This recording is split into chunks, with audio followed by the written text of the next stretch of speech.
মাছটা তো 700 মাছ হয়েছে, 6টা মাছ আমি 4টে কেটে নিয়েছি আর 2টো রেখে দিয়েছি। আর আপনাদের কাটার ভিডিওটা আমি দেখাতে পারিনি। এখন আমি লবণ হলদি মাখাবো। দেখেন এর মধ্যে কিন্তু একটা পইতে থাকে, ওই পইতেটাও বের করে নেবেন। এই দেখেন আমি বের করে নিয়েছি, পইতেগুলো বের করে নিতে হয়।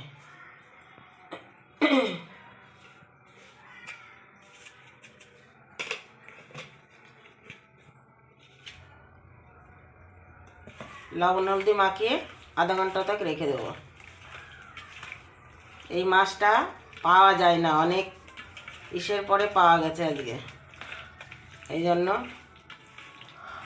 1000 টাকা কেজি নিয়েছে, তাও নিয়ে এসছে। বলছে যে মা পাওয়া যায় না এগুলো। এই দেখেন আমি এইভাবে রেখে দিচ্ছি আধা ঘন্টা থেকে। এই দেখেন বন্ধুরা, আধা ঘন্টা আমি লবণ হলদি মাখিয়ে রেখে দিয়েছি। আর এই যে 4টে মাথা রেখেছি, এই শাকটা দিয়ে করব, এই পালং শাকটা দিয়ে ওই মাথা কটা করব। আর আমি আগে এই যে জিরে আর শুকনো লঙ্কা ভেজে নিয়েছি, তেল দিয়ে দিচ্ছি।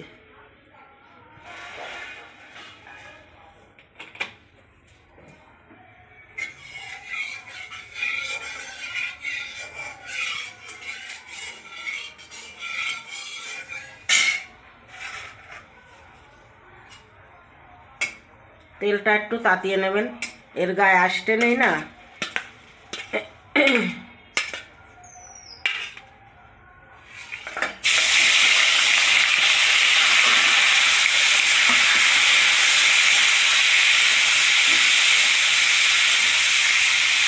মাছটা একটু ভেজে নিই।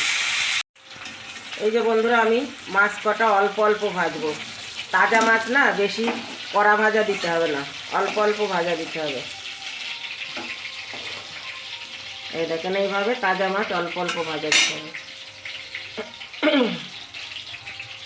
সর্দিতে কথা বলতে পারছি না, এত ঠান্ডা সর্দিতে এরকম শরীর হয়েছে, কথা বলতে পারছি না। এই দেখ মাছ কটা তো ভেজে নিলাম। এখন আমি 4টে শুকনো লঙ্কা দিয়ে দেবো, 2টো তেজপাতা দেবো, কটা জিরে দিয়ে দিচ্ছি।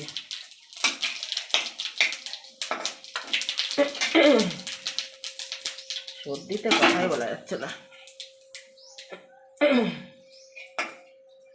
জিরে কটা একটু ভালো পুড়িয়ে দেবেন, কাঁচা থাকলে পরে জিরের স্বাদ আসে না।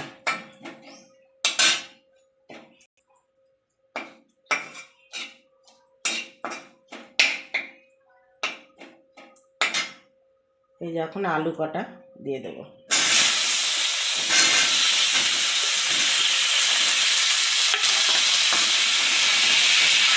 আলু কটা একটু ভেজে নিই।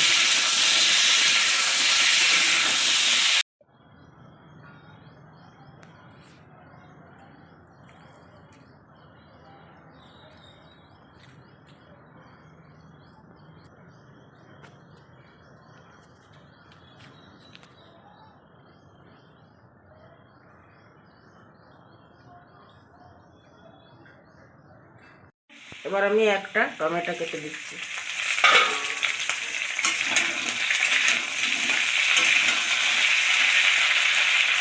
স্বাদ অনুসারে লবণ আর হলুদ দিয়ে দিচ্ছি।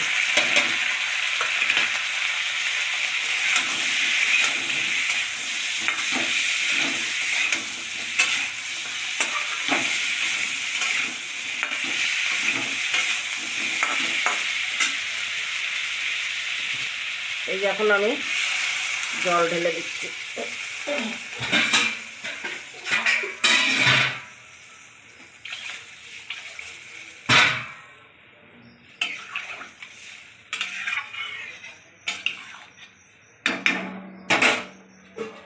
পনেরো মিনিট ঢেকে দেবো।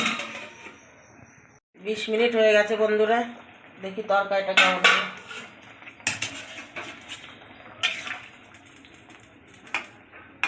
আলু গলে গেছে। এবার আমি এই যে ভাজা শুকনো লঙ্কা জিরে ভেজে রেখেছি যে পেস্ট করেছে ওইটা দিয়ে দিচ্ছি।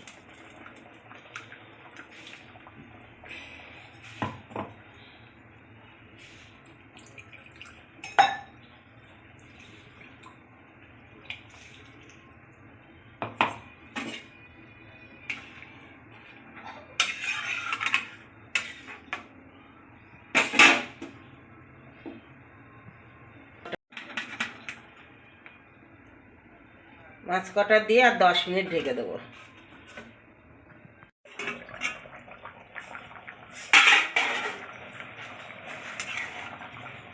তরকারিটা আমার হয়ে গেছে, একদম সিম্পলভাবে তরকারি করলাম।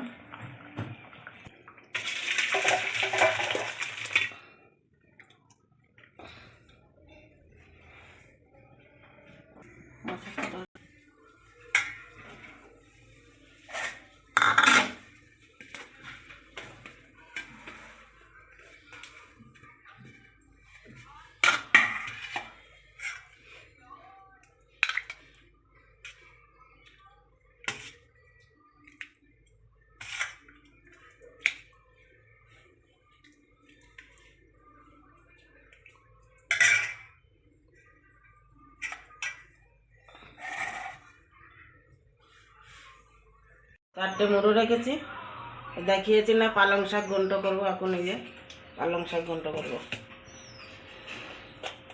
এইগুলো শীষওয়ালা পালং শাক এখানে খুব কম পাওয়া যায় না, ছোট ছোট হয়। কলকাতার বাড়ি পুয়ের ডাটার মতো ওই মোটা হয়। দুটো শুকনো লঙ্কা দিয়ে দিচ্ছি, একটা তেজপাতা, কটা 5 ফোড়ন।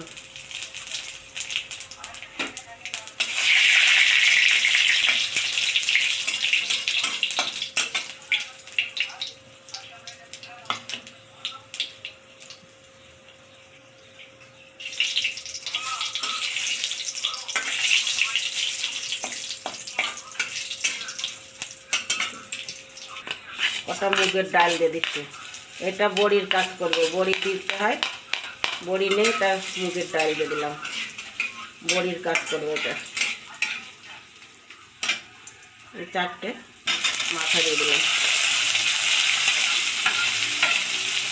মাথাকে যাকে বলে মুড়ো, বাংলা ভাষায় মুড়ো বলে।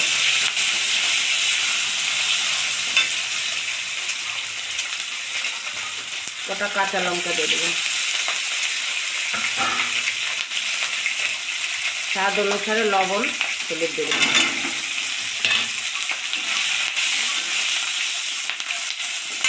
শাকটা দিয়ে দিচ্ছি।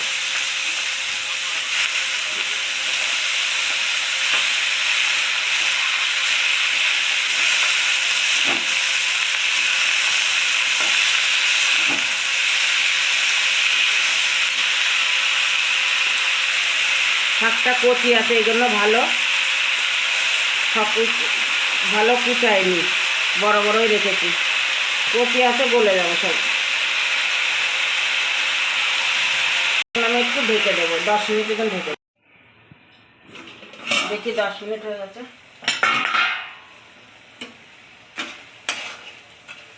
হয়ে গেছে ঘন্টটা। এখন একটু পিটলি দিয়ে দেবো।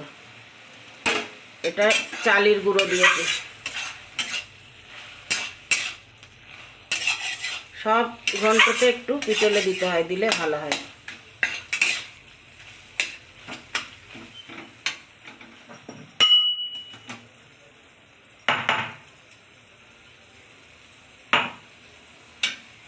গ্যাসটা বন্ধ করে দিলাম। এই যে এখন ভাজা জিরের গুঁড়ো দিয়ে দিলাম।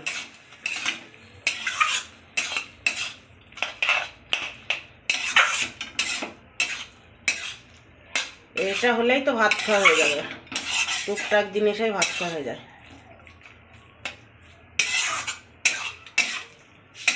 এই দেখেন, গরম ভাতের সঙ্গে ধুমো উঠবে, ভাত হবে, আর এই ঘন্ট হবে, আর কি লাগবে। তো বন্ধুরা, এই যে দেখেন জিএল মাছের তরকারিটা একদম সিম্পল করা হয়েছে। আপনারা মশলা দিয়েও করতে পারেন, সেও ভালো লাগবে, আর এইভাবে খেলেও ভালো লাগবে। জিএল মাছটা তো যেমনভাবে রান্না করেন তেমনই ভালো লাগবে। আর যে পালং শাকের ঘন্ট হয়েছে, তো আপনারা বন্ধুরা এইভাবে ঘরে রান্না করে খাবেন। আর রান্নাটা আপনাদের ভালো লাগলে অবশ্যই লাইক শেয়ার কমেন্ট করে দেবেন। আবার দেখা হবে আপনাদের সাথে নতুন রান্না নিয়ে।